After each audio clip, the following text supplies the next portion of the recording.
बिस्मिल्लाहिर्रहमानिर्रहीम, अस्सलाम वालेकुम। आज की इस वीडियो में मेरा टॉपिक है जी trigonometric ratios of 90 degree. Trigonometric ratios of 90 degree. 90 degree की ट्रिग्नोमेट्रिक रेशियोज की वैल्यूज क्या होंगी। फर्ज करें कि हमारे पास एक सर्कल है जिसका सेंटर ओरिजिन पे है, सेंटर ओरिजिन पे है।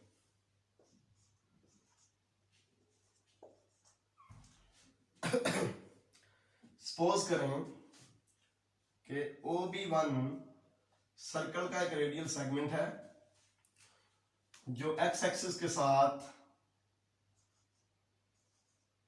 θ1 एंगल बनाता है, और OB2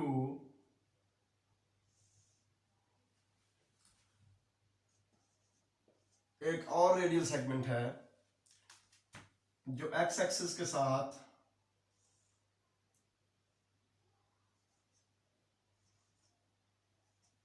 θ2 एंगल बनाता है। तो क्लियरली हमें पता चल रहा है कि θ2 जो है ये θ1 से ग्रेटर है। अब हम ऐसा करते हैं कि पॉइंट B1 से एक परपेंडिकुलर ड्रा करते हैं एक्स एक्सिस के ऊपर, जिसका नाम हम रख लेते हैं B1A1, और पॉइंट B2 से भी एक परपेंडिकुलर ड्रा करते हैं एक्स एक्सिस के ऊपर, उसका नाम रख लेते हैं जी B2A2। दो हमारे पास ट्राइंगल्स बन गई, राइट ट्राइंगल्स। एक हो गई OA1B1, एक हो गई OA2B2, एक हो गई ट्राइंगल OA1B1, और एक राइट ट्राइंगल हो गई OA2B2। इस ट्राइंगल में अगर हम साइन θ1 फाइंड आउट करते हैं, ट्राइंगल O1B1 में साइन θ1 फाइंड आउट करते हैं तो होगा परपेंडिकुलर, यानी कि A1B1 और हाइपोटेन्यूज OB1। अगर हम दूसरे ट्राइंगल में OA2B2 में अगर हम साइन θ2 की वैल्यू फाइंड करते हैं तो वो भी होगा परपेंडिकुलर A2B2 और हाइपोटेन्यूज OB2। अब OB1 और OB2 दोनों जो है ये रेडियल सेगमेंट हैं एक ही सर्कल के, लिहाजा OB1 और OB2 की वैल्यू तो सेम है। अब क्योंकि A2B2 जो डिस्टेंस है वो ज्यादा है A1B1 डिस्टेंस से, यानी कि A2B2 A1B1 डिस्टेंस से ज्यादा है, तो लिहाजा साइन θ2 जो है वो ग्रेटर होगा साइन θ1 से, क्योंकि A2B2 की वैल्यू A1B1 से ज्यादा है। यहां से हमें यह अंदाजा हुआ कि अगर हम थीटा की वैल्यू इंक्रीज कर रहे हैं 0 से पॉजिटिव वैल्यूज की तरफ, तो साइन की वैल्यू भी इंक्रीज हो रही है। देखिए θ1 कोई एंगल था, फर्ज करें 30 या 40 है, θ2 से बड़ा है, वो 50 है या 60 है, तो साइन θ2 साइन θ1 से ग्रेटर है। इसका मतलब है थीटा की वैल्यू बढ़ने से साइन की वैल्यू भी बढ़ रही है। तो ये चीज आप ध्यान में रखें, इसका हमें फायदा होगा। अब हम देखते हैं कि cos का क्या बिहेवियर है। मैं cos लेता हूं cos θ1, तो वो आएगा बेस OA1 और हाइपोटेन्यूज OB1, और cos θ2 लेता हूं तो बेस हो गया OA2 और हाइपोटेन्यूज OB2। OB1 और OB2 ये तो सेम है क्योंकि ये रेडियल सेगमेंट है। अब जो OA1 है वो ग्रेटर है, OA1 ये है, OA1 ये ग्रेटर है OA2 से, तो लिहाजा cos θ1 की वैल्यू cos θ2 से ग्रेटर होगी, क्योंकि OA1 जो है ये OA2 से ग्रेटर है, OB1 और OB2 तो इक्वल है। ठीक हो गया ना। तो इसका मतलब ये हुआ कि cos का बिहेवियर उल्टा है। cos का बिहेवियर क्या है कि थीटा बढ़ता है तो cos थीटा की वैल्यू कम हो जाती है।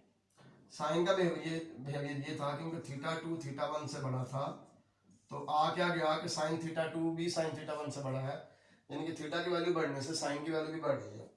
यहाँ पे क्या है कि थीटा 2 ग्रेटर देन थीटा 1 है, लेकिन cos theta 2 less than cos theta 1 है, यानी कि थीटा की वैल्यू बढ़ने से cos की वैल्यू कम हो रही है। इसका मतलब है कि जो हम थीटा बढ़ाते हैं तो साइन की वैल्यू मैक्सिमम की तरफ जा रही है, क्योंकि साइन की वैल्यू बढ़ रही है थीटा बढ़ने से, जबकि जो हम थीटा बढ़ाते हैं cos की वैल्यू मिनिमम की तरफ जा रही है, क्योंकि थीटा बढ़ाने से cos की वैल्यू कम हो रही है। अब सवाल ये पैदा होता है कि जो साइन की वैल्यू है वो किस मैक्सिमम वैल्यू की तरफ जा रही है और cos की वैल्यू जो है वो किस मिनिमम वैल्यू की तरफ जा रही है।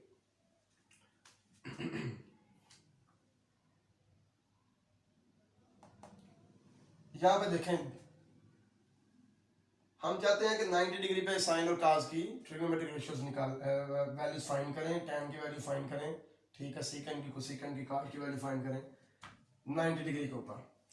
तो अब मैं थीटा को बढ़ाता 90 की तरफ लेके जाता हूं और फिर मैं देखता हूं कि cos और साइन की वैल्यू किस जो है ना वैल्यू की तरफ बढ़ रही है। मैक्सिमम जो 9 के करीब 90 के करीब जाते हैं, cos की वैल्यू क्या बन जाती है और साइन की वैल्यू क्या बन जाती है।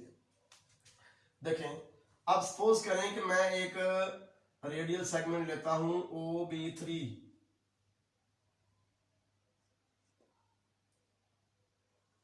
OB3 लेता हूं अब रेडियल सेगमेंट, और सपोज करता हूं कि OB3 जो है ये थीटा 3 एंगल बनाता है एक्स एक्सिस के साथ। ये एंगल मैं बाहर लिख लेता हूं, थीटा 3 एक्स एक्सिस के साथ। यहां पे भी अगर मैं परपेंडिकुलर ड्रा करता हूं एक एक्स एक्सिस के ऊपर और उस परपेंडिकुलर का नाम रख लेता हूं B3A3, तो अब देखें, अब थीटा 3 जो नहीं 90 के बहुत करीब हो गया, राइट एंगल के तकरीबन करीब हो गया। अब देखते हैं कि जब ये राइट एंगल के करीब हो गया है तो फिर cos और साइन का बिहेवियर क्या है। cos थीटा 3 आएगा बेस ओवर हाइपोटेन्यूज OB3, जबकि साइन थीटा 3 आएगा परपेंडिकुलर यानी कि 3B3 ओवर हाइपोटेन्यूज।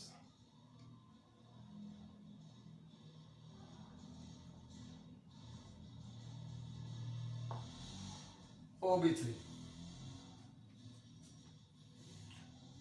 तो अब देखें, जो cos है ना, cos उसका बिहेवियर तो हमें समझ आ रहा है कि जो थीटा बड़ा होता जा रहा है ना, ये बेस जो है ये बिल्कुल छोटी होती जा रही है। थीटा बहुत बड़ा जब हो जाएगा 90 के बिल्कुल करीब जब पहुंच जाएगा, थीटा 3 जब 90 डिग्री के करीब पहुंच जाएगा तो उस वक्त ना ये बेस बिल्कुल ही छोटी होती जा रही है, देखिए बिल्कुल छोटी हो जाएगी। थीटा 3 अगर 90 के बिल्कुल करीब है तो बेस बिल्कुल 0 के करीब, बिल्कुल छोटी सी, यानी कि OA3 जो है वो तकरीबन 0 को अप्रोच करेगी।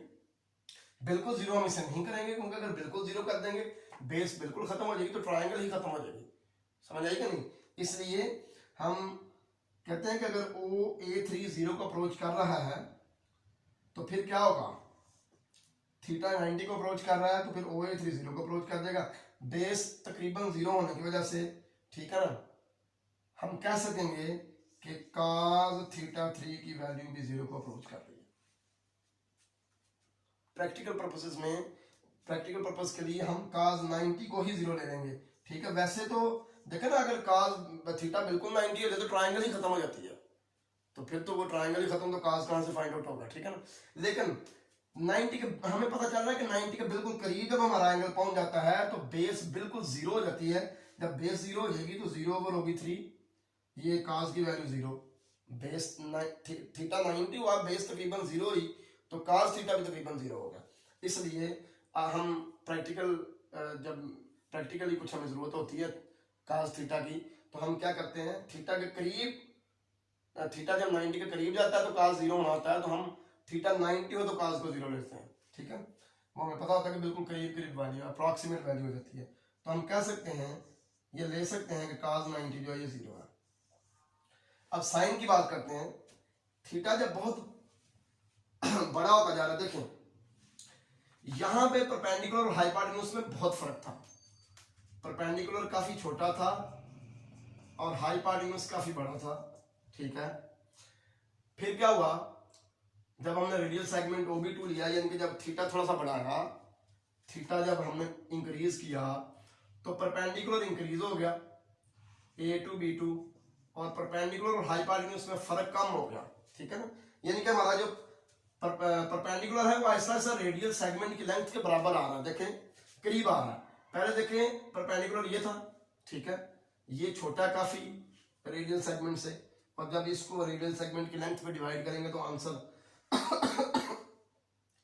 0 पॉइंट समथिंग आएगा, क्योंकि ये उससे छोटा है। फिर देखें जब हमने दूसरा एंगल लिया θ2, ठीक हो गया, हम ऊपर थोड़ा मूव किए हैं, θ2 यानी कि 90 की तरफ बढ़ा है, तो क्या हुआ है कि A2 B2 और OB2 यानी कि दोनों इस परपेंडिकुलर में और हाइपोटेन्यूज में फर्क बहुत कम रह गया है, ठीक है ना। तो A2 B2 जब पहले ज्यादा छोटा था रेडियल सेगमेंट से, अब ये कम छोटा रहेगा रेडियल सेगमेंट से, ठीक हो गया ना। तो ऐसी बात है कि आप देखें कि जो 2/5 है वो 1 से ज्यादा दूर है और जो 4/5 है वो 1 से कम दूर है, ठीक हो गया ना। तो जो जब ये और बड़ा हो जाएगा, इसका रेडियल सेगमेंट से डिफरेंस कम रह जाएगा, तो फिर हम जो इनकी रेशियो होगी वो 1 के करीब चली जाएगी। अब देखें जब थीटा बहुत लार्ज हो जाए, 90 के करीब हो जाए, तो फिर ये जो परपेंडिकुलर हमारा ये बहुत ही बड़ा हो गया और इसमें और हाइपोटेन्यूज में कुछ ज्यादा फर्क नहीं रहेगा, कुछ ज्यादा फर्क नहीं रहेगा। ऐसे ही आप समझें कि आप ऐसा कर रहे हैं कि आप 9.999 को 10 पे डिवाइड करें तो तकरीबन 1 के बिल्कुल करीब आंसर आएगा।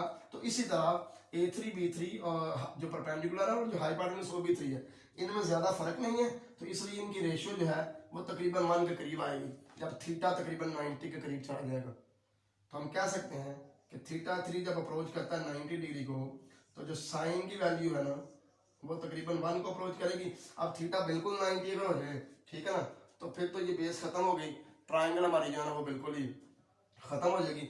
इसलिए हम क्या करते हैं, प्रैक्टिकल सहूलत के लिए जब हम प्रैक्टिकली कोई काम कर रहे होते हैं, हमें पता है कि थीटा जो बिल्कुल 90 के करीब हो तो साइन थीटा 1 ही होता है, तो इसलिए हम ये ले लेते हैं कि साइन 91 है। थीटा जब 90 है तो साइन थीटा 1 है, तो हम साइन 90 को ही 1 ले लेते हैं। तो मुझे उम्मीद है कि आपको समझ आ चुकी होगी कि हम क्यों cos 90 को 0 और साइन 90 को 1 लेते हैं। अब बाकी वैल्यूज निकालना बहुत ईजी है। साइन ओवर cos tan होता है, तो tan 90 आ जाएगा 1/0 इन्फिनिटी, tan 90 डिग्री आ जाएगा इन्फिनिटी अनडिफाइंड, ठीक है। और बाकी तीनों इनके रेसिप्रोकल होंगे। सीकेंड 90 आ जाएगा 1/0 अनडिफाइंड, कोसेकेंड 90 1 आ जाएगा और cot 90 आ जाएगा 0, क्योंकि अनडिफाइंड का रेसिप्रोकल हम 0 लेते हैं। तो मुझे उम्मीद है ये आपको समझ आ चुकी होगी, ये आपने याद करनी है वैल्यू साइन 90 cos 90 tan 90। अल्लाह हाफिज़, अस्सलाम वालेकुम।